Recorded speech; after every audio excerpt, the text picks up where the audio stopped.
Hello, everyone. Welcome to the Scoreboard.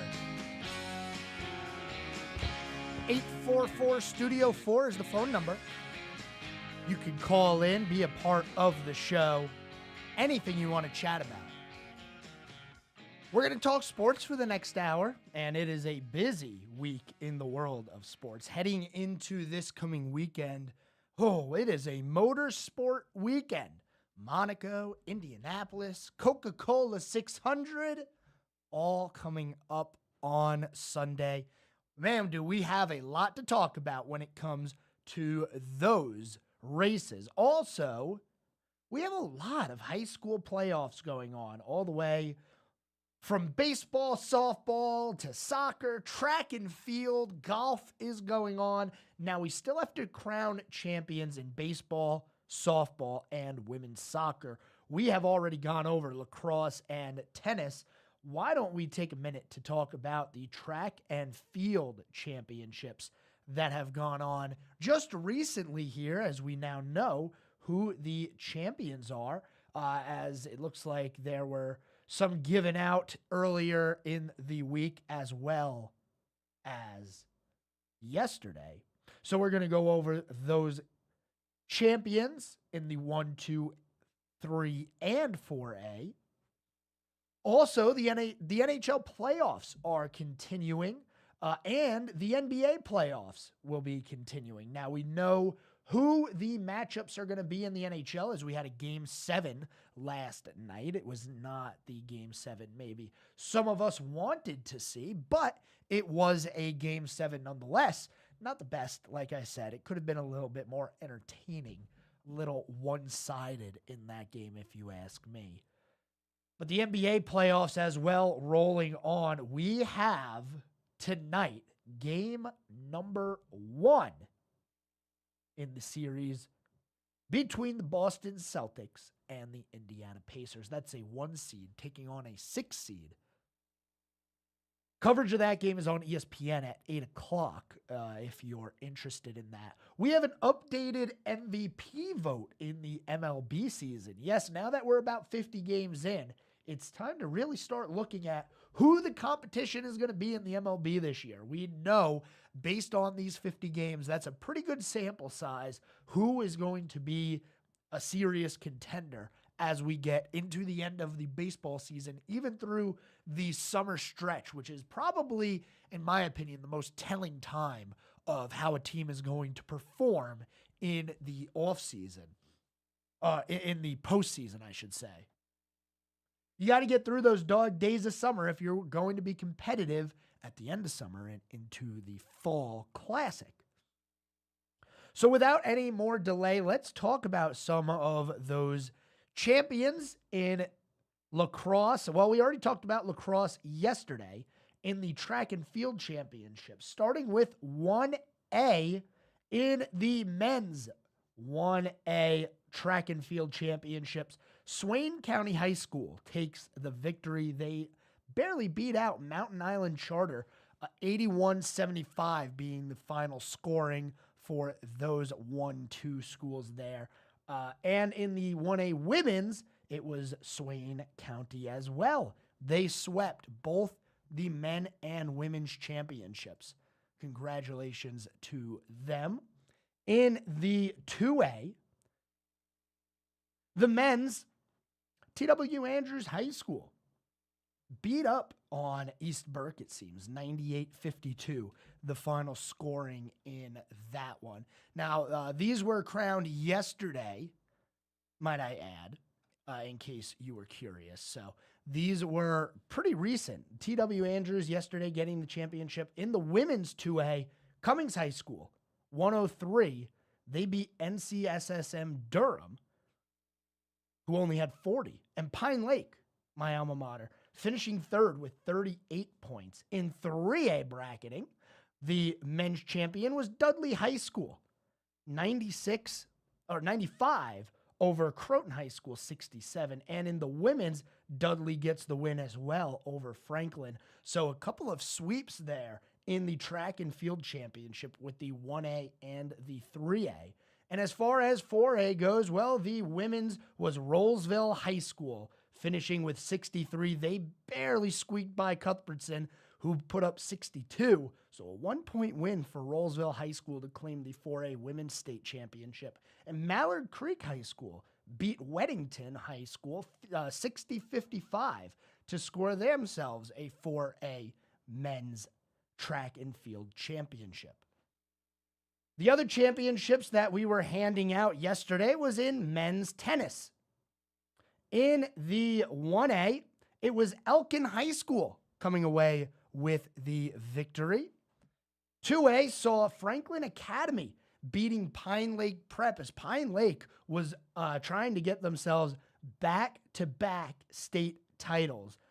They did not fare well in that title defense. Franklin Academy was able to handle them pretty easy, 5-1 Monday afternoon. South Point High School wins its first ever dual team title in tennis.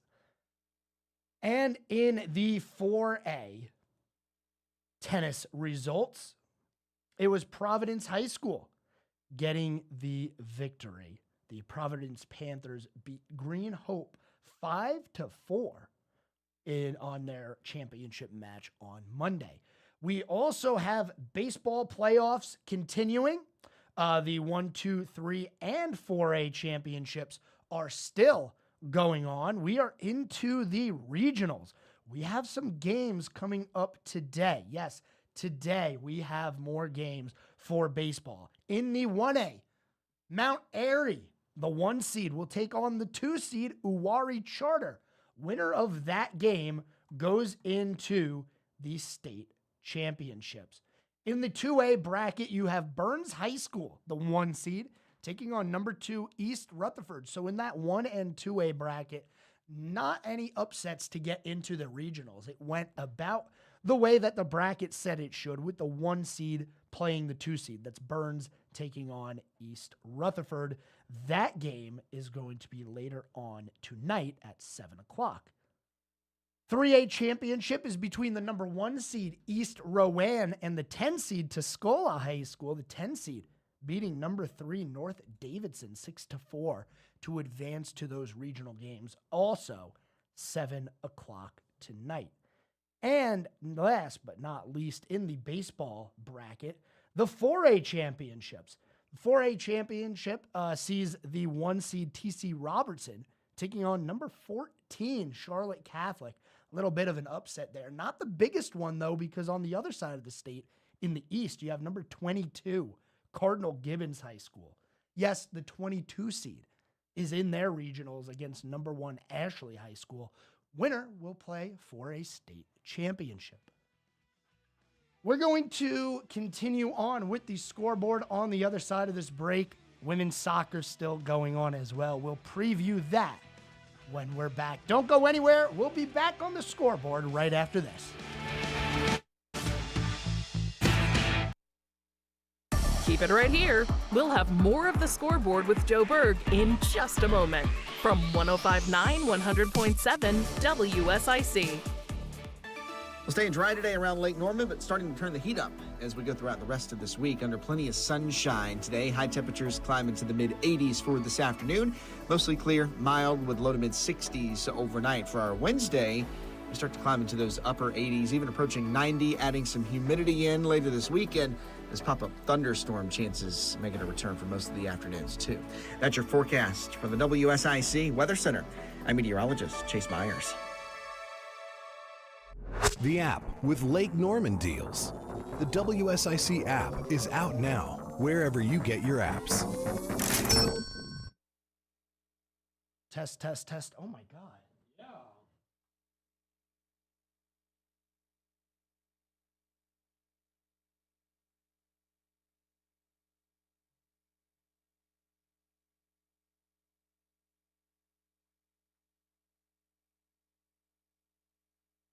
Test, test. No?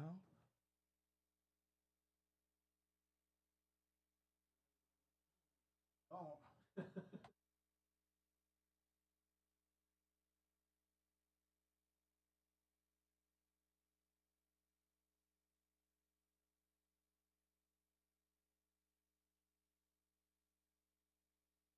I have no idea what. Okay. Oh. Test.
Hello, welcome to the Scoreboard. 844 Studio 4 is the phone number. I want to chat with you if you're out there listening. We're chatting about sports today. Man, high school playoffs, championships being given away. By the way, I'm sure you've heard about this all week. Later on tonight, WSIC will be at Micaiah's Bar in Mooresville. That's off exit 33 at 6:30 for trivia night. I'm going to be there after the show. Now, I'm going to be late. I can't lie. I'm here in Statesville. I got to then wrap up after the show, obviously, get everything set up for the morning. You know, we got to be good over here. Make sure everything's ready for Patrick Reynolds when he gets here to host the home ad show in the morning. I don't want to get yelled at by Patrick because something wasn't ready for him. But after that, I will be in my car heading down to Mooresville to go to Micaiah's Bar to play some trivia. Hope to see you out there. Should be a fun time. We just got done talking about playoffs, championships, high school state championships being given out. More games coming up later on in the week, especially when it comes to women's soccer championships. Some of the games for that women's championship are going to be going on later this week. We are into round number 4. Last night, we had a lot of games played in the third round of the playoffs. So what we're going to do now is talk about those games that we had last night with the women's soccer championship. Third round action last night in the 1A conference, the 1 seed Mountain Island Charter. They end up moving on, beating Highland Tech 7-1. The school that we have been looking at in this area is Christ the King High School. Their third round game was yesterday at 6. They upset Bishop McGuinness 2-0. To move on to the fourth round, they're going to play the winner of that Mountain Island Union Academy game coming up later tonight. That game actually starting in about 40 minutes from now. You also have Uwharrie Charter High School, who has done pretty good in the baseball scene. They're the 3 seed. They'll be taking on Polk County as Uwharrie was able to beat Bradford Prep. Polk County, the 2 seed, beat Thomas Jefferson. These games coming up later in the week on Thursday. In the 2A bracket, 2A Women's Soccer Championship, the 1 seed Pine Lake won 4-0 over Newton Conover in the second round. And then they played Bandy's last night at 6:30. Much better result than the first one, only scoring 4 goals in that game against Newton Conover. They beat Bandy's High School pretty good. Final score in that game is 10-1. So Pine Lake moving on to round number 4. We don't know who they're going to be playing yet. It's either going to be Brevard High School or West Davidson, but that game yet to be played. In the 4A brackets last night, Hickory High School was eliminated by the 4 seed. That was a 5-4 matchup. South Point High School, 3-2 was the final score in that one, and a tough loss indeed, as Hickory was up at half, 2-1. Ended up giving up 2 goals in the second half, and they lose their game 3-2.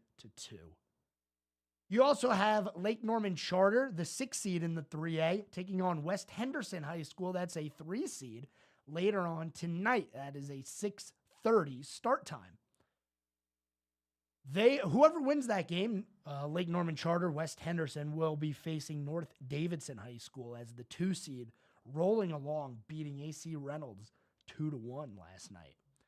And for that 4A, those big schools, Watauga High School, the 1 seed, is the first Western 1 seed to be eliminated, as they lost to Mooresville High School. Final score in that game, 1-0. Yes, a 1-0 final, as this went into overtime. It says 2 overtimes for Mooresville to end up capturing the win there.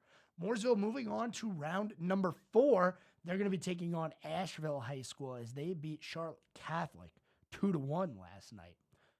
You also have Marvin Ridge, the 6 seed, taking on number 26 Myers Park in the 4th round. Now, if you know correctly, Myers Park, they played Huff High School last night at 7 o'clock. Huff lost 3-1. So a 26 seed beat their first opponent, Northwest Guilford. Then they shut out a nice clean sheet against Weddington 1-0. And a pretty decisive 3-1 victory over Huff High School in the 3rd round. Myers Park exploded for 3 goals in the first half of that game. That puts them through to the 6th round. Maybe being a 26 seed, but I wouldn't call them an underdog. No, I would not. That is the women's playoffs and how those are going through. We're almost at the state championship games already. Those will be next week for the women's bracket. Men's state championship for baseball will be a little later on in the week over the weekend. Moving on from the high school scene now to some things that are a little bit more professional. Now, I say a little bit more professional because with NASCAR, you really never know if it's professional or if they're just making it up as they go. It happens, though. You know, we're not going to hate on NASCAR for them making it up as they go. The 2025 Hall of Fame class was revealed. Ricky Rudd, Ralph Mooney, and Carl Edwards were all elected to the NASCAR Hall of Fame. Those were the top vote getters from the modern era ballot, Carl Edwards and Ricky Rudd. Edwards, 72 NASCAR National Series wins, including 28 in the Cup Series. He was part of that famous championship battle between himself and Tony Stewart back in, I believe, 2011, where they finished tied for the championship. But because Tony Stewart went on that marvelous run where he won 5 of 10 chase races, he got the tiebreaker and ended up being your Cup Series championship. That was his championship driving the 14 car that year. So Carl Edwards, Ricky Rudd, your 2025 Hall of Fame class. This is from 10 minutes ago. So this just recently being announced. Carl Edwards, we miss him. I'll tell you that much. Everybody misses Carl Edwards. Maybe he didn't get the most love when he first started, But you remember some of his battles that he had, man. Beating Johnson at Atlanta for his first career win. The photo finish with Kevin Harvick at Phoenix. I know maybe he didn't win that one, but that was some finish there. Part of the championship battle that got Jimmy Johnson his final championship. Maybe not one that Jimmy should have won, as there was a crash that collected all but Jimmy in the closing stages of that championship race. That was the one where Joey Logano, Brad Keselowski tangled. Joey Logano, I'm sorry.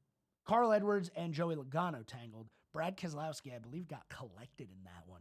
Martin Truex Jr., who wasn't in the championship, ended up on fire in that race. That was some championship battle. The biggest news, though, from NASCAR is still the Ricky Stenhouse Jr. and Kyle Busch show. No news.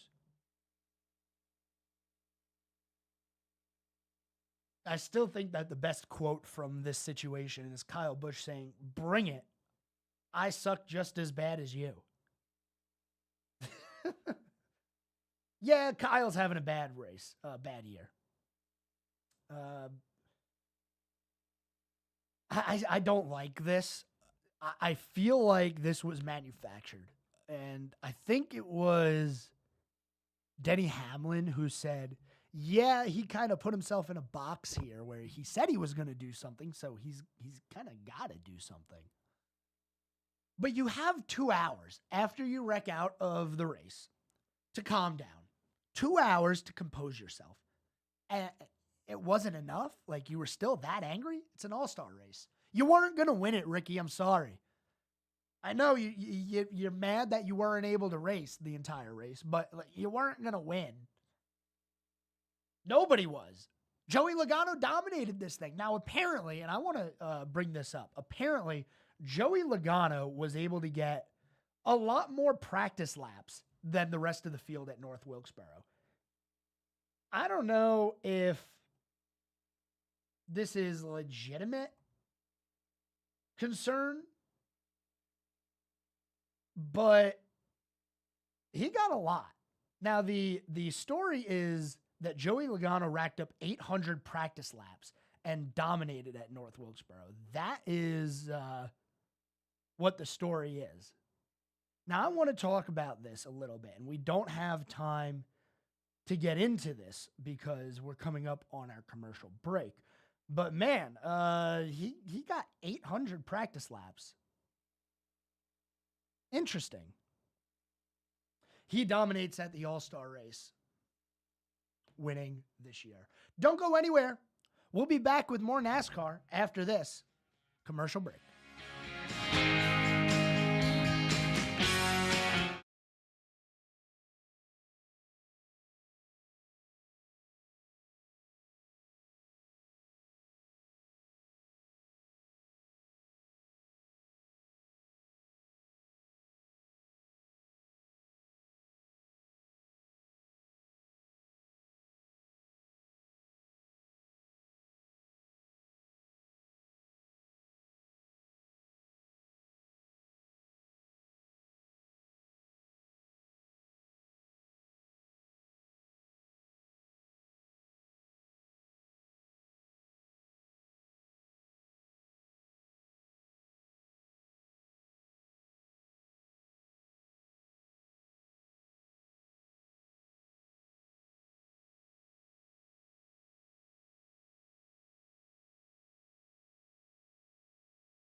844 Studio 4. It's the Scoreboard on 1059 100.7 WSIC.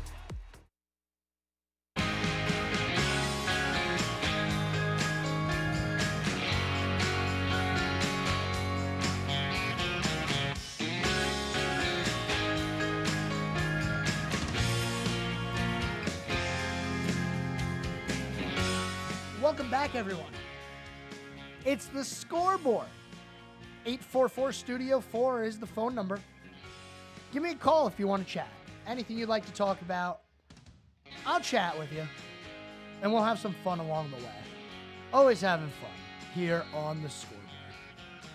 We're talking about Joey Logano and his claim that he ran 800 laps of practice here at North Wilkesboro.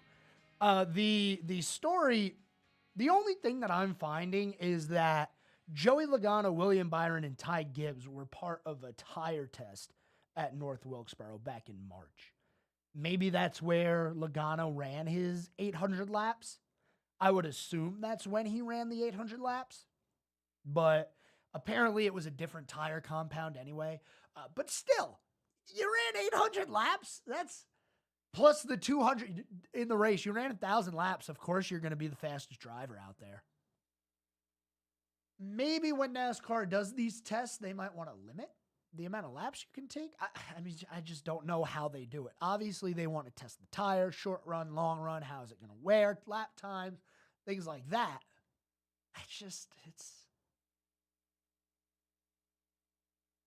I'm not surprised that he won. He ran 800 test laps. So, congratulations, Joey Logano? Question mark. We have a busy motorsports schedule this weekend, not only at Charlotte Motor Speedway with ARCA Truck, Xfinity, and Cup all in action, but also we have Monaco for Formula One on Sunday, the Indianapolis 500. You can catch the Indianapolis 500 right here on WSIC with the coverage beginning at 11 a.m. And then if you stay tuned to WSIC, you'll be able to listen to the Cup Series race beginning at 5.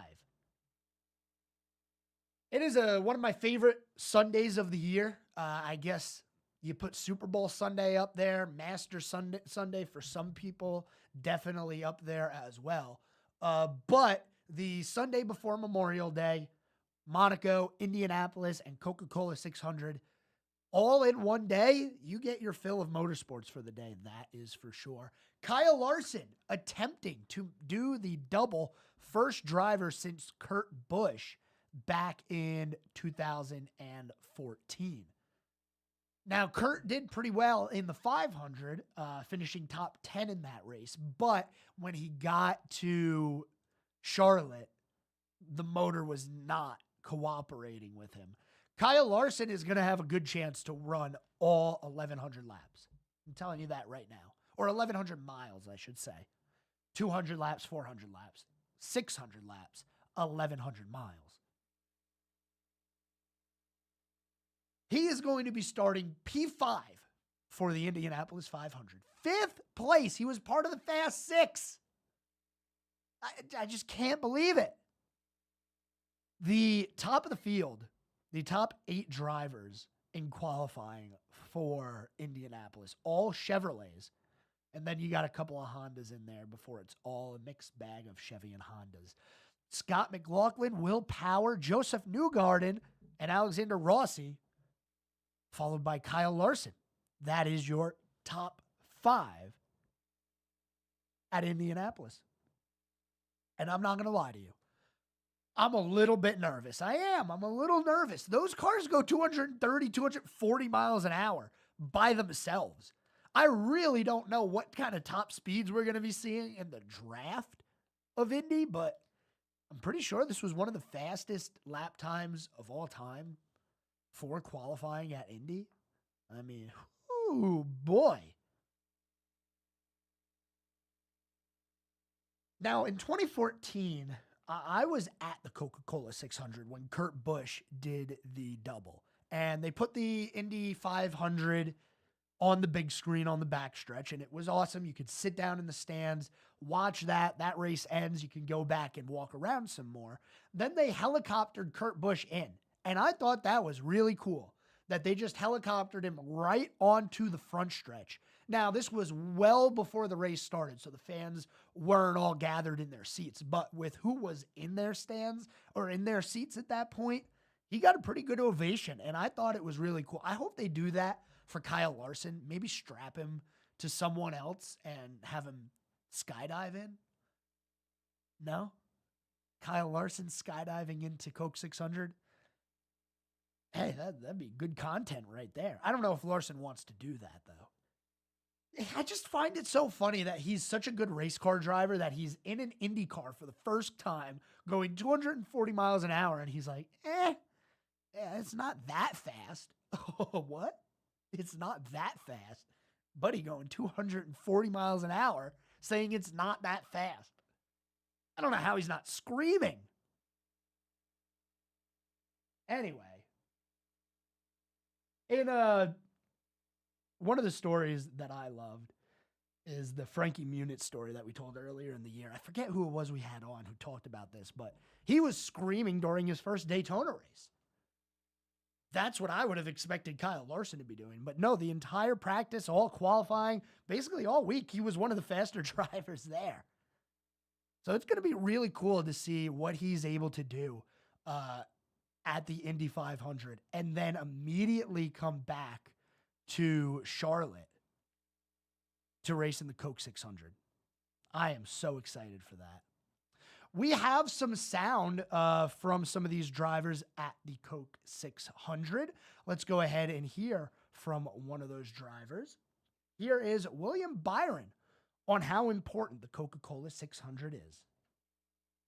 The 600 is really important to me personally, and it's one that, I want to do really well at, and, we finished second there last year, which was great. So hopefully we just continue to kind of knock off finishes like that and put ourselves in a position over these next, handful of years to have a shot to win one of those, because that would be probably the biggest win of my career, I think. The prestige and just how long a race it is and how difficult I feel like it is to stay mentally locked in that entire event. So just feel like that one would be special. Obviously the championship would be special too. So those would be up there.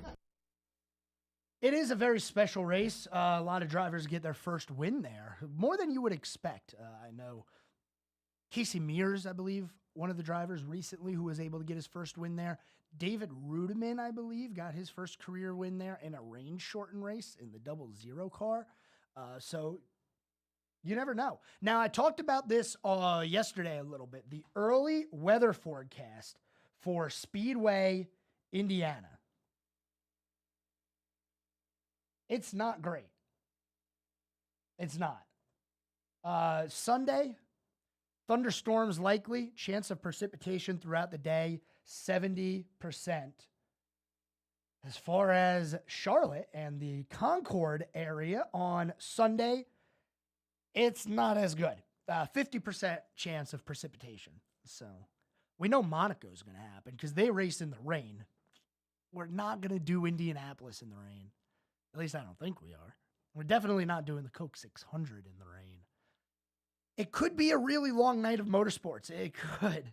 We'll see what ends up happening with that. But we're about to head to our final break of the day here on the scoreboard. Just a reminder, I'm going to be at Micaiah's doing trivia with you guys down in Mooresville later on tonight. I'm going to be late. Full stop. I'm not going to lie. I'm here in Statesville. I'm going to be a little bit late to trivia. Maybe I'll be able to round up the group there and get a win. Is it teams? I haven't been I just got told to show up to trivia, and I hope you're going to show up as well. 844-STUDIO-4 is the phone number for the scoreboard. Final segment coming up. Talk a little NHL and NBA playoffs, as well as anything else going on in the world of sports. Don't go anywhere. We're back after this.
Are you going to be at Micaiah's bar tonight? I'm excited. Trivia with the WSIC crew. Woohoo!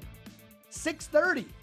I'm going to be a little late, like I said, but I'm going to go. I promise I'm going to be there. I want to meet you guys. Say hi. Patrick Reynolds, host of the Home Ad Show, emceeing the trivia.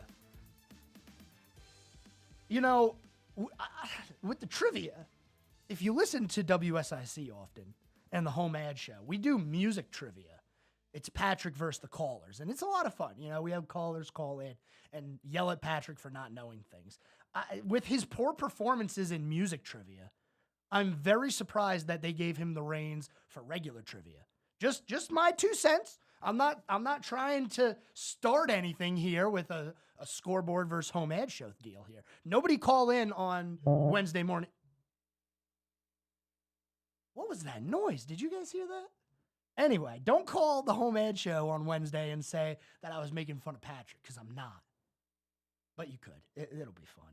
844 Studio 4. Now, I did get a call during the commercial break from one of our listeners who's going to be at the Indianapolis 500. I'm a little jealous. I am a little bit jealous. Been to the 600 plenty of times. Honestly, I don't need to go back to the 600. I will go back, but the last 2 times that I went there were the 2 races where it was led by a single driver for the most laps in history. Kyle Busch dominated, led the most laps in the 600. Martin Truex Jr., a few years later, dominated, led the most laps in 600. Those are the last 2 600s that I've been to. After that, I was like, nope, I can't do it anymore. It's too long to go watch somebody dominate a race. But I don't think we're going to have that problem this year. The intermediate track package that NASCAR has this year, while it's not my favorite, it has produced good racing. I still wish that you could trail somebody and not have to worry about the extreme importance of dirty air. And I do mean extreme importance of dirty air. But what are you going to do? That's the package that NASCAR wants. It stinks on every other racetrack, but for the 1.5 miles. Now, if we had this package like 4 years ago when half the season felt like it was at a 1.5 mile track, it'd be great. But we don't do that anymore. Anyway, 844 Studio 4, that is the phone number. Jumping to Major League Baseball, in case you don't know what's going on, just a quick update for you. The New York Yankees, Cleveland Guardians, and Seattle Mariners are your division leaders in the AL East, Central, and West. Philadelphia Phillies, Milwaukee Brewers, and LA Dodgers are currently winning their divisions in the NL East, Central, and West.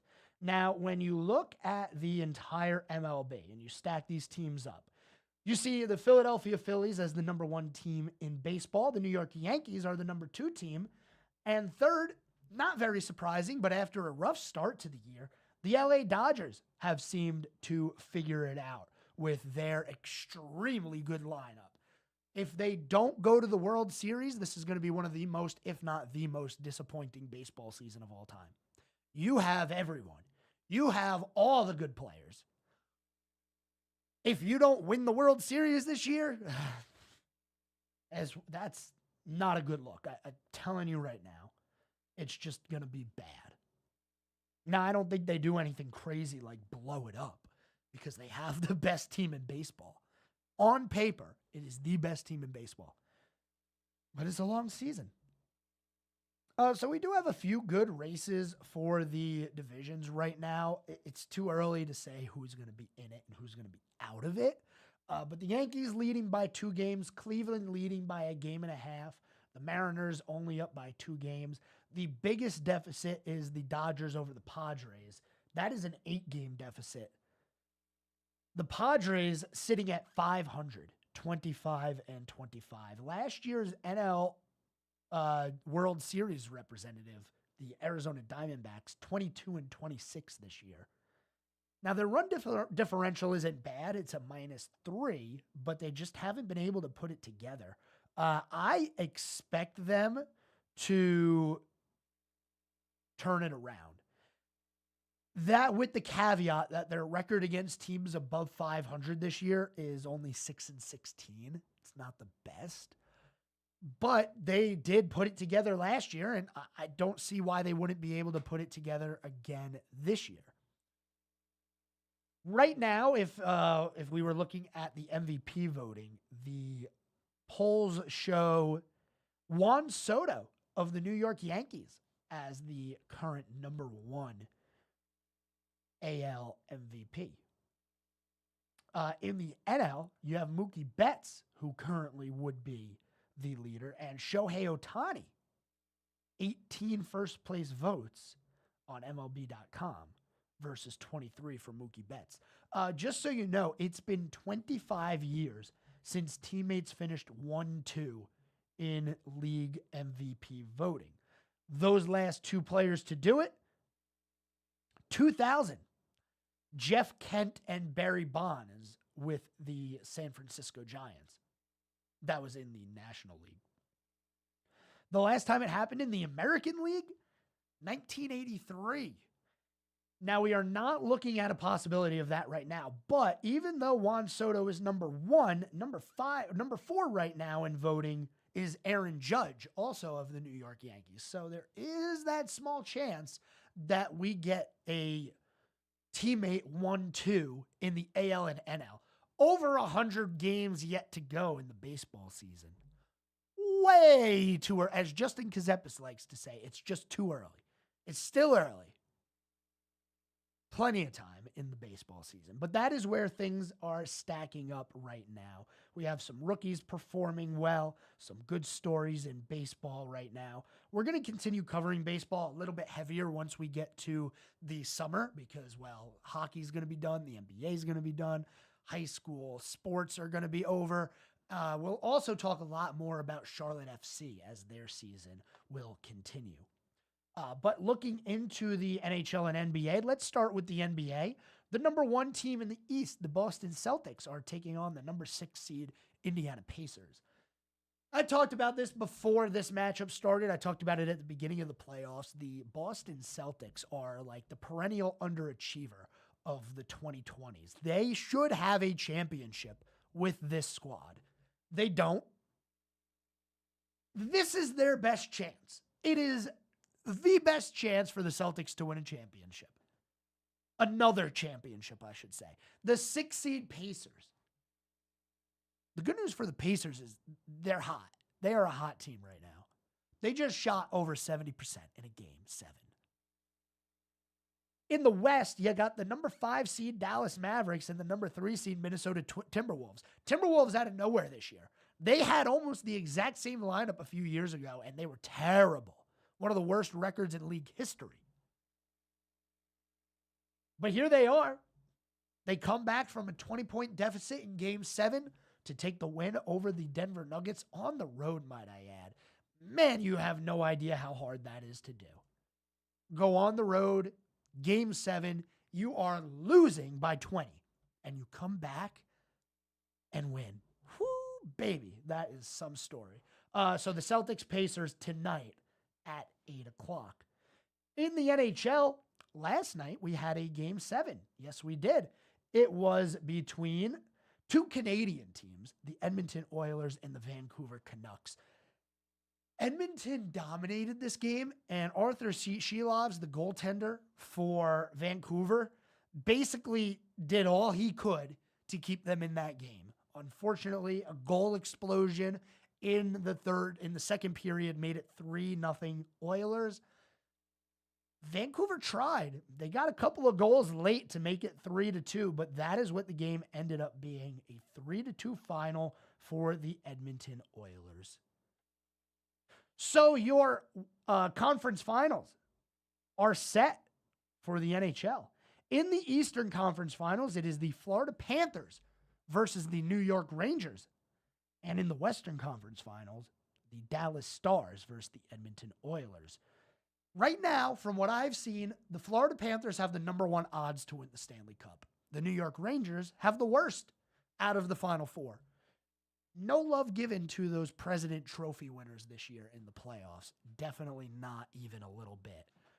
If it were me making the odds, I would put the Dallas Stars as the favorite. That team has it all. They have a number one center. They have depth. They have a top-tier goaltender.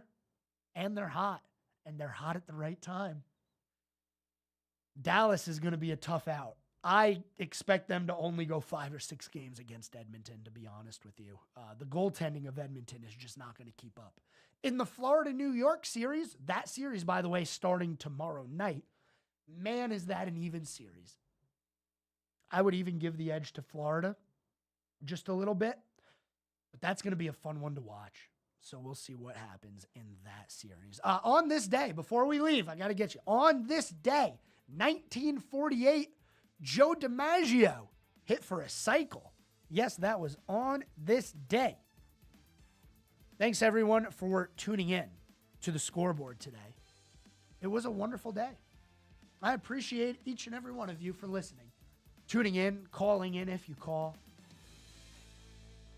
I'll be back tomorrow. Same time, same place. You're not going to miss a thing in the sports world. I'll be here to keep you updated. I'll talk to you guys tomorrow. Until then, have a good night, everyone. Come to trivia. Be at trivia. Serving you better than ever